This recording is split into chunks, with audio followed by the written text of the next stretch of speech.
Општинските депонии во Истокот далеку од стандардите на Европската Унија. Ова го покажуваат истражувањата направени за регионалниот план за управување со отпад. Во истата стои дека 11 општински депонии не се во согласност со барањата на Европската Унија.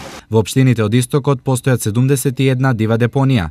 Нема формални операции на рециклирање и преработка на отпад. Ова изградбата на регионалната депонија, која ваквата состојба ќе ја санира, ја издигнува на рамниште на неопходност. Прв чекор е општините да одлучат кој модел на депонија најдобро ќе одговара на потребите и навиките на регионот.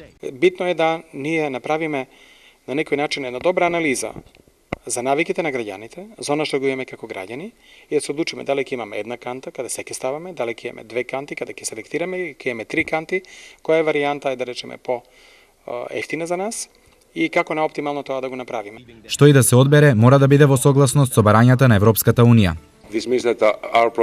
Проектот е веќе при крај заради тоа што се веќе подготвени главните документи и во рамките на проектот најдовме неколку алтернативи, неколку различни опции како да пристапиме со овие да се биде во согласност со овие барања на Европската Унија со отпадот. Но сево ова е малку изводливо ако прво не се сменат навиките на луѓето отпадот да се селектира уште дома. Јавната кампања, но и подигнувањето на јавната свест е многу значено и битно, бидејќи сепак се работи за здравето на секој поединец. И секој поединец сам треба да допринесе да има здрава животна средина. Годишно источниот регион произведува околу 50.000 тони отпад. Изградбата на депонија со еден контейнер чини околу 17 милиони евра, а истата треба да овозможи рециклирање на стакло, пластика, хартија, железо и алуминиум од 45 до 82%.